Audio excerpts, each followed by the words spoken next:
আসসালামু আলাইকুম।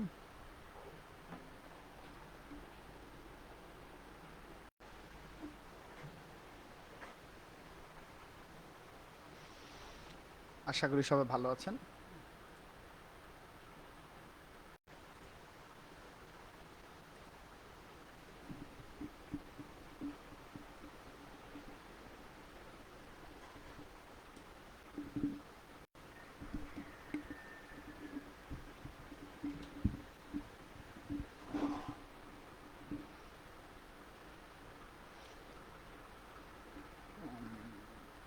আজকে আমরা আর্টস গ্রুপের মানবিক শাখার বাংলাদেশ ইতিহাস ও সভ্যতার প্রথম অধ্যায় নিয়ে আলোচনা করব। যে অধ্যায় থেকেই এসএসসি 2021-এর প্রথম অ্যাসাইনমেন্টটা দেয়া আছে, তো আমরা আগে একটু অ্যাসাইনমেন্টটা দেখে নেই। ইতিহাস, বাংলাদেশের ইতিহাস, বিশ্ব সভ্যতা, বিষয় কোড 153। প্রথম অধ্যায়, যেটা ইতিহাস পরিচিতি। অ্যাসাইনমেন্টের টাইটেল হচ্ছে মানব জীবনের ইতিহাস শীর্ষক প্রবন্ধ। 300 শব্দের মধ্যে লিখতে হবে, তার মানে যে লেখাটা লিখতে হবে সেই লেখাটা 300 ওয়ার্ডের যাতে হয় সেই জিনিসটা মাথায় রাখতে হবে। আচ্ছা, ওয়ার্ড গোনার সিস্টেম হচ্ছে, যেমন এই যে মানব জীবনের ইতিহাস, এখানে শব্দ আছে কয়টা? মানব জীবনে ইতিহাস 3টা, শীর্ষক প্রবন্ধ 2টা, 5টা, 300 একটা শব্দ, 6টা শব্দের মধ্যে আর 2টা, 8টা। এখানে 8টা শব্দ আছে এই টাইটেলের মধ্যে। তো এইভাবে শব্দ গণনা করা যায়। শিখন বিষয়বস্তু কি কি আছে এবং নির্দেশনা আছে। ইতিহাস ও ঐতিহ্যের ব্যাখ্যা, ইতিহাস রচনার উপকরণ, লিখিত অলিখিত প্রকারভেদ ব্যাখ্যা, ইতিহাসের গুরুত্ব ব্যাখ্যা এবং মানব জীবনে ইতিহাস চর্চার প্রয়োজনীয়তা বিশ্লেষণ করা। এবং এই 4টা পয়েন্টে কিভাবে আনসার করলে তুমি 4 পাবে সেক্ষেত্রে বিস্তারিত লেখা আছে, যার 4 করে পেলেই তুমি 4টাতে 16 পাচ্ছ। 16 পাওয়ার টার্গেটে তুমি কাজ করতেছো। আমরা বরাবরই বলে আসছি যে আমরা কোনো অ্যাসাইনমেন্টের আনসার দিব না, কারণ অ্যাসাইনমেন্টের আনসারের ব্যাপারে খুব স্ট্রিক্ট নির্দেশনা দেওয়া আছে। আমি গত কালকে একটা লাইভে বলেছিলাম যে অ্যাসাইনমেন্ট কোনো স্টুডেন্টের সাথে বা ইন্টারনেট বা ইউটিউব থেকে কোনো কপি করলে সেটা বাতিল হবে। সেজন্য আমরা কোনো অ্যাসাইনমেন্টের আনসার দিব না। আমরা যেই অধ্যায় থেকে অ্যাসাইনমেন্টটা আসছে সেই অধ্যায়টা সম্পর্কে বিস্তারিত আলোচনা করব, তাহলেই তুমি অ্যাসাইনমেন্টের যে প্রশ্নগুলো আছে সেই প্রশ্নগুলোর উত্তর পেয়ে যাবে।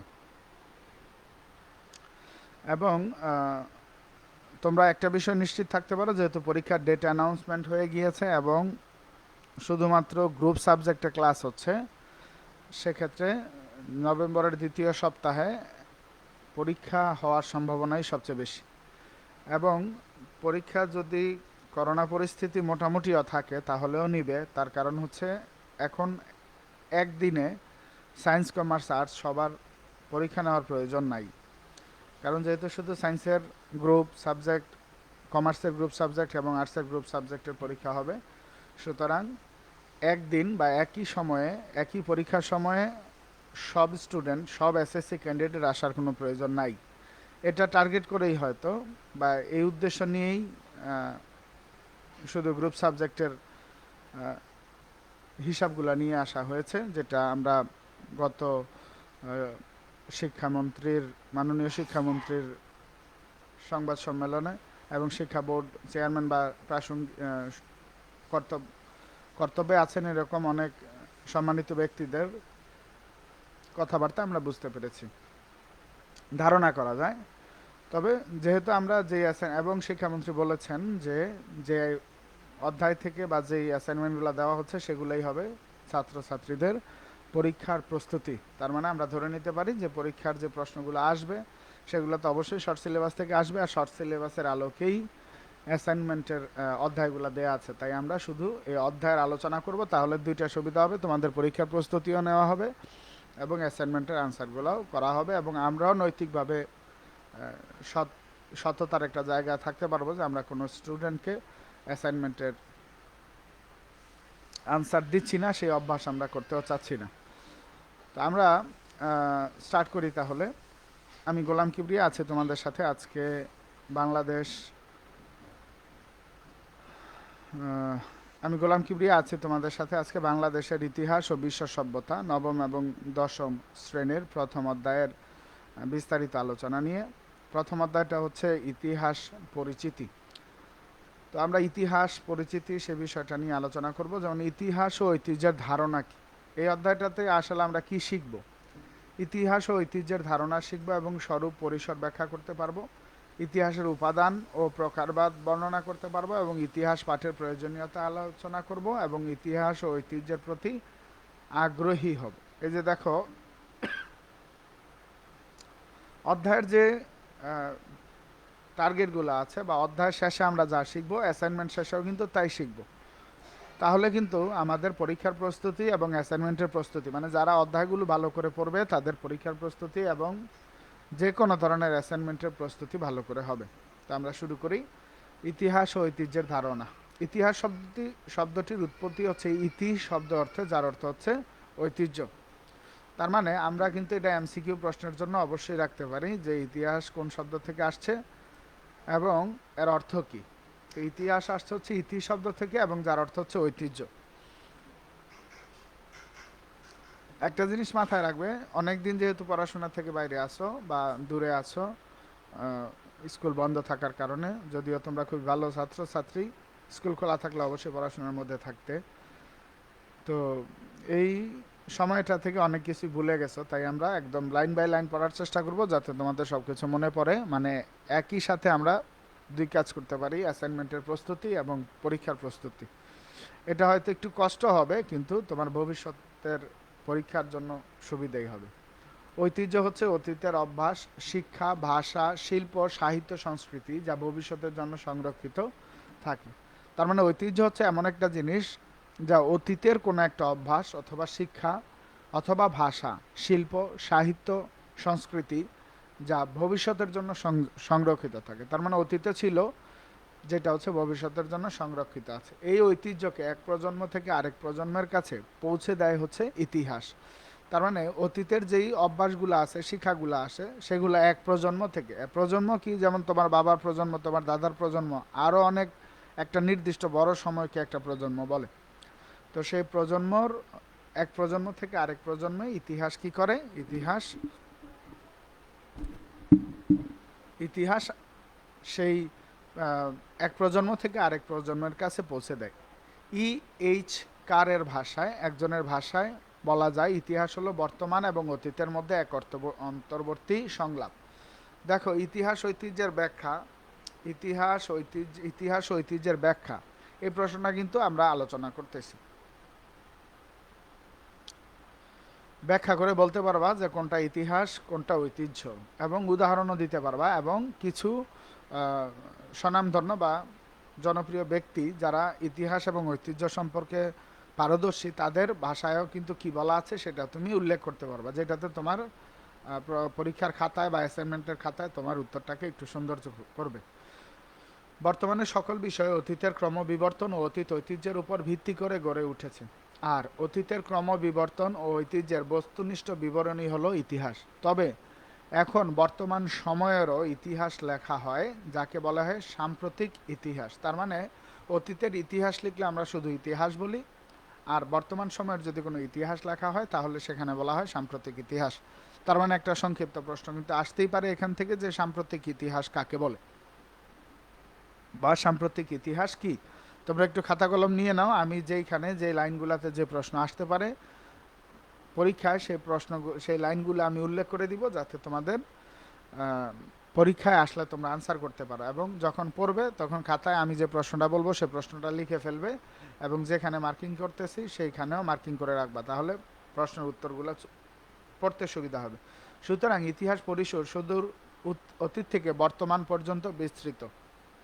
এখানে একটা এমসিকিউ আসতে পারে যে ইতিহাসের পরিসর বা ব্যাপ্তি, পরিসর মানে আমরা ব্যাপ্তি বুঝাই, সেটা হচ্ছে অতীত থেকে বর্তমান পর্যন্ত বিস্তৃত থাকবে। এখন ইতিহাস শব্দটির সন্ধি বিচ্ছেদ করলে কি বাদ দাঁড়ায়, সেটা হচ্ছে ইতি যোগ আস। এটা কিন্তু অবশ্যই একটা এমসিকিউর জন্য খুব গুরুত্বপূর্ণ, যার অর্থ এমনই ছিল বা এরূপ ঘটেছিল। ঐতিহাসিক ডক্টর জনসনও ঘটে যাওয়া ঘটনাকে ইতিহাস বলেছেন। তার মধ্যে যা কিছু ঘটে তা ইতিহাস, যা ঘটে না তা ইতিহাস নয়। গ্রিক শব্দ হিস্টারিয়া থেকে ইংরেজি হিস্টোরি শব্দটির উৎপত্তি। তার মানে গ্রিক শব্দ হিস্টোরিয়া দুঃখিত, গ্রিক শব্দ হিস্টোরিয়া শব্দ থেকে হচ্ছে ইংরেজি শব্দ যেটা আমরা বলি ইতিহাসের ইংরেজি ইতিহাস শব্দটি আসছে, যার বাংলা শব্দ হচ্ছে ইতিহাস। হিস্টোরিয়া শব্দটির প্রথম ব্যবহার করেন গ্রিক ঐতিহাসিক হ্যারোডোটাস খ্রিস্টপূর্ব পঞ্চম শতকে। তিনি ইতিহাসের জনক হিসেবে খ্যাত। তিনি সর্বপ্রথম তার গবেষণা কর্মের নামকরণে এই শব্দটি ব্যবহার করেন। তার মানে কোন গবেষণা কর্মের নামকরণে এই হিস্টোরি বা হিস্টোরিয়া শব্দটি ব্যবহার করেছে সেই সম্পর্কে কিন্তু তথ্য আমরা এই অংশে পাচ্ছি। তিনি বিশ্বাস করতেন ইতিহাস হলো যা সত্যিকারের অর্থে ছিল বা সংগঠিত হয়েছিল তা অনুসন্ধান করা বা লেখা। তিনি তার গবেষণায় গ্রিস ও প্যারিসের মধ্যে সংগঠিত যুদ্ধের বিভিন্ন বিষয় অনুসন্ধান করেছেন।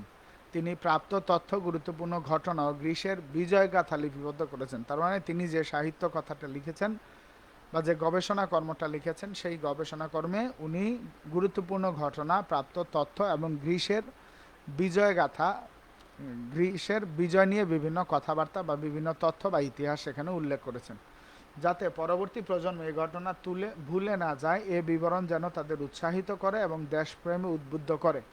তার মানে যেমন আমাদের বঙ্গবন্ধু শেখ মুজিবুর রহমান, বাংলার সর্বশ্রেষ্ঠ বাঙালি, উনি যে ত্যাগ এবং উনি যে কাজগুলা করেছেন সেই সম্পর্কে যদি আমরা না জানি তাহলে কিন্তু আমরা দেশপ্রেম সম্পর্কে উদ্বুদ্ধ হতে পারবো না, আমরা দেশপ্রেমে উদ্বুদ্ধ হব না বা দেশকে ভালোবাসতে পারবো না। এখন সেই তথ্যগুলো যখন ইতিহাসের মধ্যে উল্লেখ করা থাকবে, আমাদের প্রজন্ম, ভবিষ্যৎ প্রজন্ম এই সম্পর্কে জানতে পারবে এবং সেই জানার মাধ্যমে আমরাও দেশপ্রেম সম্পর্কে উদ্বুদ্ধ হতে পারবো এবং বঙ্গবন্ধু শেখ মুজিবুর রহমান এবং মাননীয় প্রধানমন্ত্রী শেখ হাসিনা সহ যারা আমাদের বাংলাদেশকে এগিয়ে নিয়ে যাচ্ছে, বাংলাদেশ সরকারের গুরুত্বপূর্ণ ব্যক্তিগণ, তাদের যে ইতিহাসগুলো ভবিষ্যৎ প্রজন্ম এবং আমরা যদি না জানি তাহলে তো আমরা দেশ সম্পর্কে উদ্বুদ্ধ হতে পারবো না। তো সেই জন্য ইতিহাসটা খুব গুরুত্বপূর্ণ। এখানে যে প্রশ্ন আছে যে ইতিহাস এবং ঐতিহ্যের ব্যাখ্যা, সেখানে কিন্তু তোমরা এই বিষয়গুলো উল্লেখ করতে পারো এবং সেখানে কিন্তু তোমরা এই উদাহরণগুলো উল্লেখ করতে পারো যাতে তোমার লেখা বা প্রশ্নের উত্তরটা খুব গুরুত্বপূর্ণ হবে।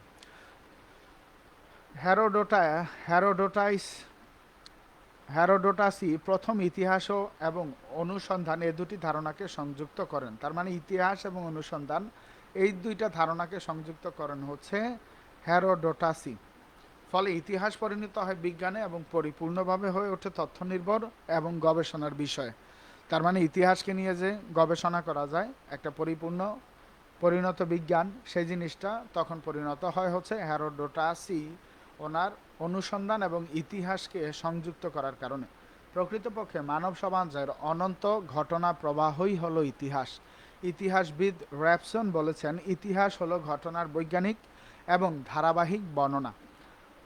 তার মানে ইতিহাসকে উনি কি বলেছেন, ইতিহাসবিদ র্যাপসন উনি বলেছেন ইতিহাস হলো ঘটনার বৈজ্ঞানিক এবং ধারাবাহিক ধারণা। এই জিনিসগুলো কিন্তু আমরা এখানে উল্লেখ করতে পারি যে এই যে ব্যাখ্যার মধ্যে ইতিহাসে যথাযথ ব্যাখ্যা প্রদান করতে বলা হয়েছে। দেখো আমাদের মেইন বইটা যদি আমরা ভালো করে পড়ি তাহলে আমাদের এসএসসি পরীক্ষা বলো, যে কোনো ইয়ারের এসএসসি পরীক্ষা, 9-10-এর স্কুলের পরীক্ষা এবং অ্যাসাইনমেন্ট বা যাই দেখ না কেন ওইখান থেকে আমরা আনসার করতে পারবো।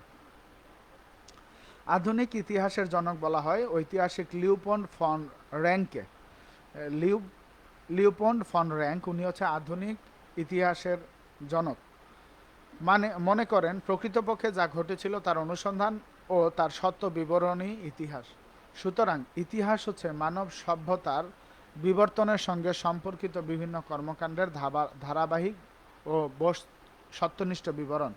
সঠিক ইতিহাস সবসময় সত্যকে নির্ভর করে রচিত হয়। তো এখন ইতিহাসের প্রকারভেদ নিয়ে আলোচনা করা আছে। যে কোনো জিনিসের কিছু উপাদান থাকে, সেই উপাদানগুলো দিয়ে ওই জিনিসটা তৈরি হয় বা প্রতিষ্ঠিত হয়।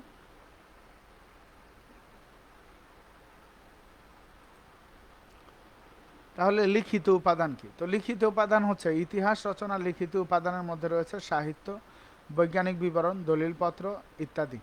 বিভিন্ন দেশি বিদেশি সাহিত্য কর্মেও তৎকালীন সময়ের কিছু তথ্য পাওয়া যায়, যেমন বেদ, কৌটিল্যের অর্থশাস্ত্র, তার মানে তখনকার সময়ে কিন্তু কিছু তথ্য পাওয়া যায় অনেক দেশি বিদেশি সাহিত্যকর্মের মধ্যে। অর্থশাস্ত্র, তারপরে কলহনের রাজতরঙ্গিনী, মিনহাজ উস সিরাজের তবকাত ই নাসিরি, আবুল ফজর এর আইন ই আকবরী ইত্যাদি। বিদেশি পর্যটকদের বিবরণ সবসময় ইতিহাসের গুরুত্বপূর্ণ উপাদান বলে বিবেচিত হয়েছে। যেমন ৫ম থেকে ৭ম শতকে বাংলার আগত চৈনিক পরিব্রাজক যথাক্রমে ফা হিয়েন, হিউয়েন সাং এবং ইত সিং এর বর্ণনা।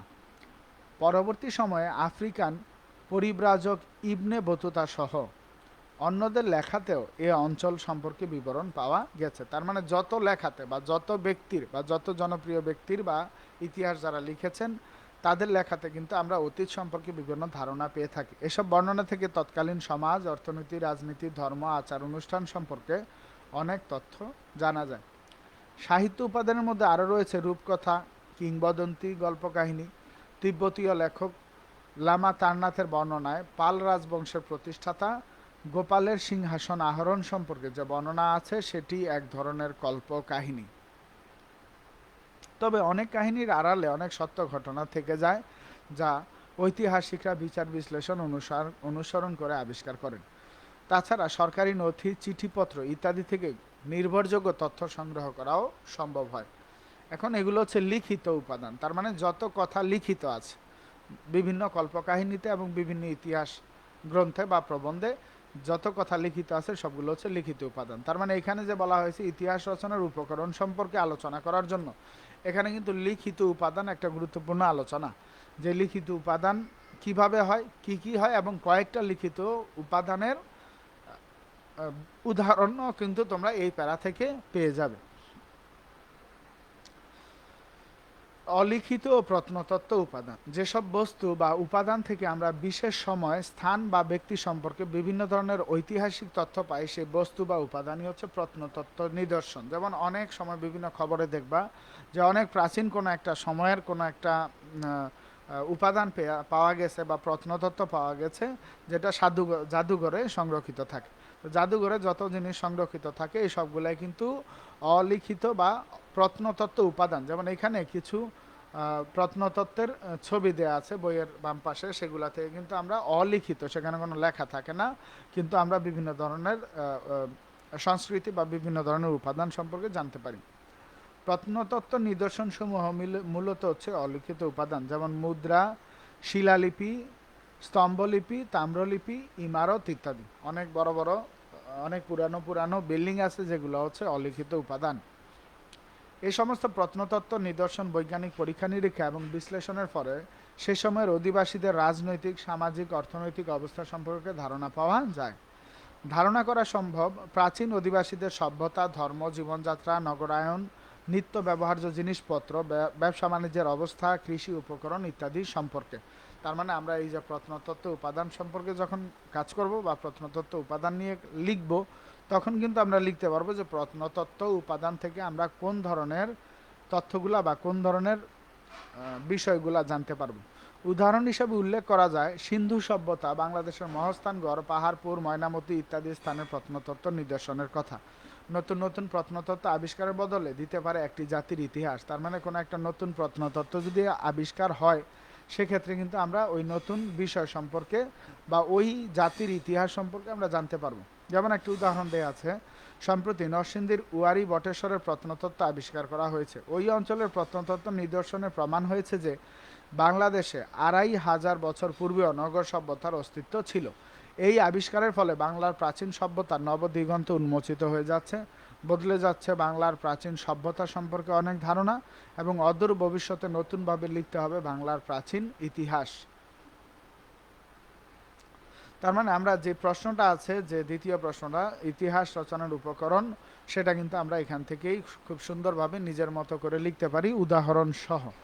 এবার আসি ইতিহাসের প্রকারভেদ। তো ইতিহাসের প্রকারভেদ সম্পর্কে আমাদের জানতে হবে। এখন ইতিহাসের প্রকারভেদ যদি আমরা জানতে চাই, মানব সমাজ সভ্যতার অগ্রগতির সঙ্গে সঙ্গে নতুন নতুন বিষয়ের ইতিহাস লেখা হচ্ছে, ফলে সম্প্রসারিত হচ্ছে ইতিহাসের পরিসর। তার মানে ইতিহাসের যে ব্যাপ্তি আছে সেটা সম্প্রসারিত মানে হচ্ছে প্রসারিত হচ্ছে বা বড় হচ্ছে।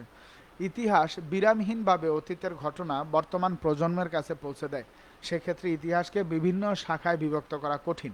তাছাড়া ইতিহাসের বিষয়বস্তুকে মানুষ, মানুষের সমাজ, সভ্যতা ও জীবনধারা পরস্পর সম্পৃক্ত এবং পরিপূরক। তার মানে ইতিহাসের যে বিষয়গুলো আছে সেই বিষয়গুলোর মধ্যে মানুষ এবং মানুষের সমাজ, যে সমাজে আমরা বসবাস করি, সভ্যতা, যে সভ্যতা বা সে সংস্কৃতি, এবং জীবনধারা, আমরা যেভাবে জীবন যাপন করি বা জীবন পরিচালনা করি, সেগুলো সম্পৃক্ত এবং পরিপূরক। তারপরেও পঠন এবং পাঠন, আলোচনা ও গবেষণা কর্মের সুবিধার্থে ইতিহাসকে প্রধানত দুই ভাগে ভাগ করা যায়, যেমন ভৌগোলিক অবস্থানগত এবং বিষয়গত বিষয়বস্তুগত ইতিহাস। তার মানে ভৌগোলিক অবস্থানগত কিছু ইতিহাসের প্রকারভেদ আছে এবং বিষয়বস্তুগত ইতিহাস আছে। যেমন এখানে যেমন বলা আছে যে প্রকারভেদ ব্যাখ্যা করার কথা, সেখানে কিন্তু আমরা বলতে পারি যে আমরা ইতিহাসের যে প্রকারভেদগুলো আছে সেই প্রকারভেদগুলা দুইটা ভাগে বিভক্ত থাকে, যেটা হচ্ছে ভৌগোলিক অবস্থানগত এবং বিষয়বস্তুগত ইতিহাস। একটা হচ্ছে ভৌগোলিক অবস্থানগত ইতিহাস এবং বিষয়বস্তুগুলো ইতিহাস। এখন ভৌগোলিক অবস্থানগত বা দিক বা ভৌগোলিক অবস্থানগত যে ইতিহাসগুলো আছে সেই সম্পর্কে আমরা একটু জানার চেষ্টা করি। সেটা হচ্ছে যে বিষয়টি ইতিহাসে স্থান পেয়েছে তা কোনো প্রেক্ষাপটে রচিত, স্থানীয় বা স্থানীয়, জাতীয় না আন্তর্জাতিক। এভাবে ভৌগোলিক অবস্থানগত দিক থেকে শুধু বোঝার সুবিধার্থে ইতিহাসকে আবারও তিন ভাগে ভাগ করা যায়। একটা হচ্ছে স্থানীয় বা আঞ্চলিক ইতিহাস, একটা হচ্ছে জাতীয়, আর একটা হচ্ছে আন্তর্জাতিক। শব্দ শুনেও কিন্তু কিছুটা বোঝা যায়। দেখো তোমরা তোমাদের অ্যাসাইনমেন্টকে বা তোমাদের প্রশ্নের উত্তরকে কখন কোথায় আসে, কখনো কয়ের জন্য আসে, কখনো ক্ষয়ের জন্য, গয়ের জন্য, গহের জন্য। সৃজনশীল মানেই হচ্ছে তোমরা কোনো একটা বিষয় সম্পর্কে ধারণা থাকবে বা তোমরা জানবা, সেই বিষয়টা তোমার যেই প্রসঙ্গে আসুক না কেন তুমি লিখতে পারবা। তোমাকে যদি এক লাইনে বলে তুমি লিখতে পারবা, দুই লাইনে, তিন লাইনে, বা একটা রচনা লিখতে বললো বা একটা বড় প্রবন্ধ লিখতে বললো, তোমরা লিখতে পারবা। তার মানে এই যে এখানে যে আমরা শিখলাম যে ভৌগোলিক অবস্থানগত যে ইতিহাসের প্রকারভেদগুলো আছে সেই ইতিহাসগুলো তোমরা ভালো করে লিখতে পারবা। এবং তিনটা ভাগে যে সে আবার বিভক্ত, কীভাবে বিভক্ত: স্থানীয় বা আঞ্চলিক ইতিহাস, জাতীয় ইতিহাস এবং আন্তর্জাতিক ইতিহাস সম্পর্কে। বিষয়বস্তুগত ইতিহাস কোনো বিশেষ বিষয়ের উপর ভিত্তি করে যে ইতিহাস রচিত হয় তাকে বিষয়বস্তুগত ইতিহাস বলা হয়। তার মানে কোনো একটা নির্দিষ্ট বা কোনো একটা বিশেষ বিষয়ের উপর নির্ভর করে যে ইতিহাসটা রচিত হবে সেটাকে আমরা বিষয়বস্তুগত ইতিহাস বলি। তোমরা যখন প্রশ্নের আনসার লিখবা, দেখো তুমি যদি একটু বুঝে বুঝে প্রশ্নটা পড়ো বা লাইনগুলা পড়ো, তাহলে কিন্তু তোমার মুখস্থ করারও কোনো প্রয়োজন পড়ে না, তুমি নিজের থেকে বানিয়ে বানিয়ে সুন্দর করে লিখতে পারবা। তার মানে দেখো বিষয় বস্তুগত ইতিহাস, এই শব্দটাকে যদি আমি ভাঙ্গি, ইতিহাস তো ইতিহাসই, বিষয় তো কোনো একটা বিষয়, আর ওই বিষয়ের বস্তু আর গত, তার মানে কোনো একটা নির্দিষ্ট বা কোনো একটা বিশেষ বিষয়ের উপর ভিত্তি করে যে ইতিহাস রচিত হয় সেটাকে আমরা বলি হচ্ছে বিষয়বস্তুগত ইতিহাস। ইতিহাসের বিষয়বস্তুর পরিসর অনেক, তবু সাধারণভাবে একে পাঁচ ভাগে ভাগ করা যায়। একটা হচ্ছে রাজনৈতিক ইতিহাস, যেখানে রাজনীতির বিষয়গুলো উল্লেখ করা থাকে। সামাজিক, যেখানে সামাজিক বিষয়গুলো থাকবে। অর্থনৈতিক বিষয়গুলো থাকে। সাংস্কৃতিক ইতিহাস এবং সংস্কৃতি বিষয়ক ইতিহাসগুলো থাকে। এবং সাম্প্রতিক ইতিহাসে সাম্প্রতিক যে ঘটনাগুলো বা সাম্প্রতিক বিষয়গুলো উল্লেখ করা থাকে। এখন আসি ইতিহাসের বিষয়বস্তু।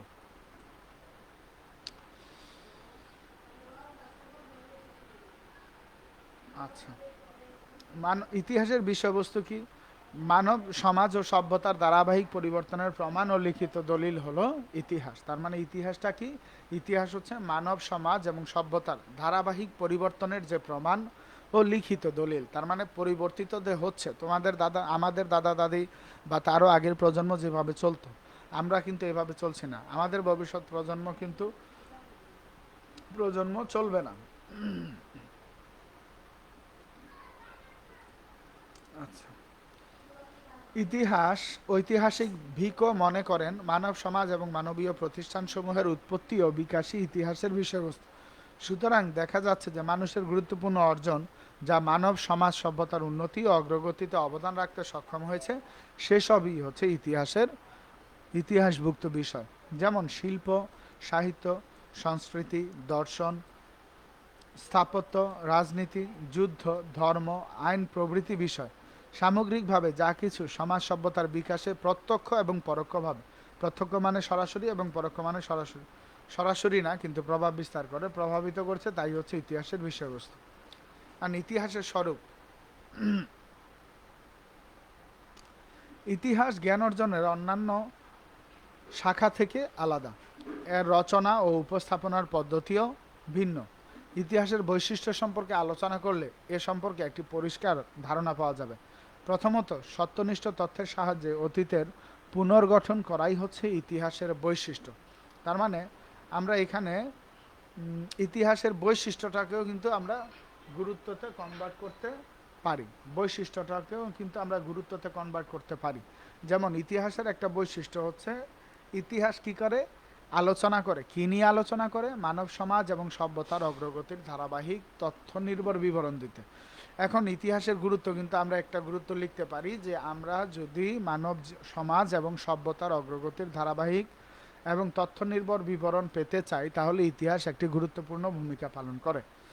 ইতিহাস থেমে থাকে না, এটি গতিশীল এবং বহমান, যে কারণে প্রাচীন যুগ, মধ্যযুগ, আধুনিক যুগ সন তারিখ ব্যবহার করে ভাগ করা কঠিন। আবার পরিবর্তনের ধারাও সব দেশে একসঙ্গে ঘটে নাই।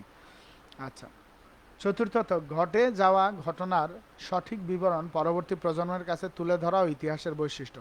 তবে ঘটনা নিরপেক্ষ বর্ণনা না হলে সেটা সঠিক ইতিহাস হবে না। বর্ণনাগুলো হইতে হবে নিরপেক্ষ। তার মানে আমরা ইতিহাসের গুরুত্বের জন্য একটা পয়েন্ট কিন্তু পাই যে ইতিহাস থেকে আমরা বিভিন্ন ঘটনার নিরপেক্ষ বর্ণনা বা যে কোনো ধরনের পূর্ববর্তী যে কোনো প্রজন্মের বা যে কোনো ইতিহাসের বা যে কোনো জাতি সম্পর্কে আমরা নিরপেক্ষ বর্ণনা পেতে ইতিহাস একটি গুরুত্বপূর্ণ ভূমিকা পালন করতে পারে। শুধু এটা অ্যাসাইনমেন্টের জন্য না, তোমাদের পরীক্ষায়ও এইখান থেকে বা এই অধ্যায়ের যে লাইনগুলো আছে বা যে প্যারাগুলো আছে সেগুলো থেকে আসলে কখনোই কোনো প্রশ্ন আসে না। সবগুলা মেইন বই থেকে আসে। তো মেইন বইটা আমরা যেভাবে পড়াচ্ছি সেভাবে যদি তোমরা পড়তে পারো, তোমাদের অ্যাসাইনমেন্ট বলো, এমসিকিউ বলো, পরীক্ষা বলো, যে কোনো সালেরই কোনো সমস্যা হওয়ার কথা না ইনশাল্লাহ। সত্যনিষ্ঠ তথ্যের সাহায্যে দেখতে যাচ্ছ। এবার ইতিহাসের পরিসর সম্পর্কে আমরা আলোচনা করব। পরিসর মানে ইতিহাস কোথায় কোথায় কাজে লাগে। মানব কর্তৃক সম্পাদিত সকল বিষয় ইতিহাসের আওতাভুক্ত। মানুষের চিন্তাভাবনা, পরিকল্পনা, কার্যক্রম যত শাখা প্রশাখায় বিস্তৃত, ইতিহাসের সীমাও ততদূর পর্যন্ত বিস্তৃত। তার মানে আমরা আমরা মানুষ হিসাবে যতটুকু চিন্তাভাবনা, পরিকল্পনা বা কার্যক্রম করতে পারি, ইতিহাসের সীমাও ঠিক ততটুকুই বিস্তৃত থাকে। যেমন প্রাগৈতিহাসিক যুগের প্রথম পর্বের মানুষের কর্মকাণ্ড খাদ্য সংগ্রহের মধ্যেই সীমাবদ্ধ ছিল। এই যে এই তথ্যটা যে আমরা পাইলাম, এটা কিভাবে পাইছি? এবার ইতিহাসের মাধ্যমেই আমরা পাইছি। ফলে সে সময় ইতিহাসের পরিসরও খাদ্য সংগ্রহমূলক কর্মকাণ্ড পর্যন্ত বিস্তৃত ছিল। সময়ের বিবর্তনের সঙ্গে সঙ্গে ইতিহাস চর্চা ও গবেষণায় বৈজ্ঞানিক পদ্ধতি অনুসৃত হয়েছে।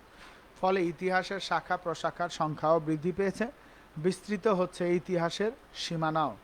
19 শতকে শুধু রাজনীতি ইতিহাসের বিজয় হলেও মার্ক্সবাদ প্রচারের পর অর্থনীতি, সমাজ, শিল্পকলার ইতিহাস রচিত হয়ে থাকে। এভাবে একের পর এক বিষয় ইতিহাসভুক্ত হচ্ছে আর সম্প্রসারিত হচ্ছে ইতিহাসের পরিধি ও পরিসর। তার মানে সেই প্রাগৈতিহাসিক যুগের যে প্রথম পর্বের মানুষগুলা, তাদের কর্মকাণ্ড যে খাদ্য সংগ্রহের মধ্যে সীমাবদ্ধ ছিল, সেখান থেকে সময়ের বিবর্তনের মাধ্যমে আস্তে আস্তে যে আমাদের জীবনধারা এবং কাজ কর্মকাণ্ড যে পরিবর্তিত হচ্ছে, সেটাই হচ্ছে ইতিহাসের পরিসর বা পরিধি। এখন আসি ইতিহাস পাঠের প্রয়োজনীয়তা। সেখান থেকে আমরা কিন্তু ইতিহাসের গুরুত্ব পেতে পারি।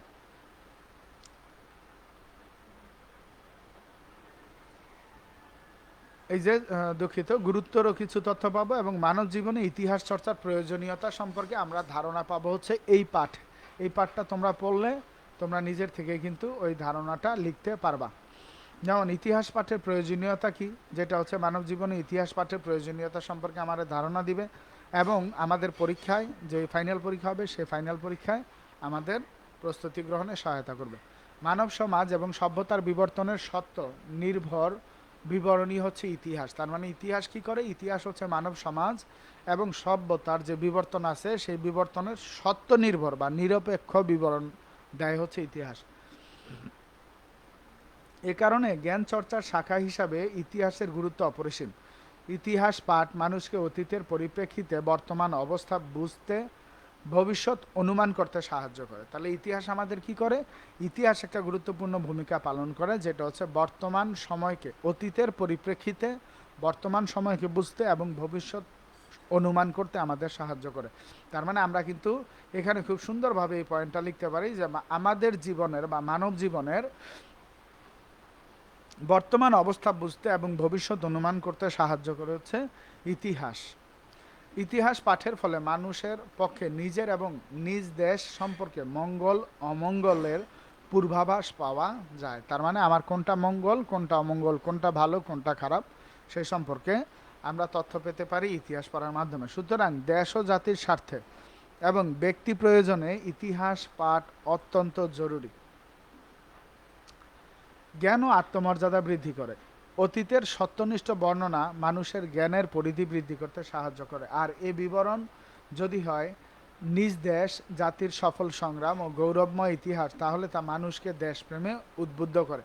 তার মানে এখন দেখো আমরা মানব জীবনেও কিন্তু এই জ্ঞান এবং আত্মমর্যাদা বৃদ্ধিতে ইতিহাস খুব গুরুত্বপূর্ণ ভূমিকা পালন করে, এবং কিভাবে পালন করে সেটা কিন্তু এখান থেকে তোমরা জানতে পারবে। একই সঙ্গে আত্মপ্রত্যয়ী, আত্মবিশ্বাসী, মানে আত্মপ্রত্যয় হচ্ছে নিজের প্রতি একটা প্রত্যয় থাকে যে নিজের মূল্যায়ন করা, এবং আত্মবিশ্বাসী নিজের কাজকে বিশ্বাস করতে সাহায্য করবে। সেক্ষেত্রে জাতীয়তাবোধের, জাতীয় সংহতি সদৃঢ়করণে ইতিহাস পাঠের বিকল্প নেই। সচেতনতা বৃদ্ধি করে। ইতিহাস জ্ঞান মানুষকে সচেতন করে তোলে। উত্থান পতন এবং সভ্যতার বিকাশ ও পতনের কারণগুলো সম্পর্কে জানতে পারলে মানুষ ভালো মন্দের পার্থক্যটা সহজেই বুঝতে পারে, ফলে সে তার কর্মের পরিণতি সম্পর্কে সচেতন থাকে। তার মানে সচেতনতা বৃদ্ধি করে। আমরা যদি ইতিহাস পড়ি, যে ইতিহাসে অনেক তথ্য আছে যে ভালো কাজ করলে ভালো করা যায় এবং সফল হওয়া যায়। সেই জিনিসগুলো যদি আমরা জানি, তাহলে আমি ভালো মন্দ থেকে ভালো কাজটা সামনে নিব এবং সেখান থেকে ভালো কাজগুলো করার জন্য সচেতন থাকব। দৃষ্টান্তের সাহায্যে শিক্ষা দেয় হচ্ছে ইতিহাস। ইতিহাসের ব্যবহারিক গুরুত্ব অপরিসীম। মানুষ ইতিহাস পাঠ করে অতীত ঘটনাবলীর দৃষ্টান্ত থেকে শিক্ষা নিতে পারে। ইতিহাসের শিক্ষা বর্তমানের প্রয়োজনে কাজে লাগানো যেতে পারে, এবং ইতিহাস দৃষ্টান্তের মাধ্যমে শিক্ষা দেয় বলে ইতিহাসকে শিক্ষণীয় দর্পণ হিসাবে উল্লেখ করা হয়। তার মানে আমরা ইতিহাসকে শিক্ষণীয় দর্পণ বলতে পারি, যেখান থেকে আমরা বিভিন্ন শিক্ষা নিব। ইতিহাস পাঠ করলে বিচার বিশ্লেষণের ক্ষমতা বাড়ে, যা দার্শনিক দৃষ্টিভঙ্গিতে সাহায্য করে, তৈরিতে সাহায্য করে, ফলে জ্ঞান চর্চার প্রতি আগ্রহ জন্মে। তার মানে এই যে দেখো, আমরা ইতিহাসে ঐতিহ্যের ব্যাখ্যা পড়েছি, তা আমরা ইতিহাস রচনার উপকরণ এবং প্রকারভেদ সম্পর্কে আলোচনা করেছি। উপকরণ ছিল দুই রকম, লিখিত এবং অলিখিত। প্রকারভেদ, কয়েকটা প্রকারভেদ সম্পর্কে আমরা জেনেছি। ইতিহাসের গুরুত্ব ব্যাখ্যা করেছি আমরা, এবং মানব জীবনে ইতিহাস চর্চার প্রয়োজনীয়তা সম্পর্কে আমরা বিস্তারিত আলোচনা করেছি। যেখান থেকে এই সবগুলা বিষয় নিয়ে তোমরা ভালো করে বাসায় আরও 2-3 বার করে পড়লে এরপরে তোমরা এই প্রশ্নগুলোর উত্তর লেখা শুরু করবা। তার মানে দেখো, আমরা যদি মেইন বই পড়ি, তাহলে আমাদের এসএসসি পরীক্ষার প্রস্তুতি এবং এসএসসি পরীক্ষার সকল প্রশ্ন আছে সবগুলোই কিন্তু আমরা পড়তে পারবো। এখন আমরা পরবর্তী ভিডিওগুলোতেও আমরা চেষ্টা করব সবগুলা অধ্যায় সম্পর্কে বাংলাদেশের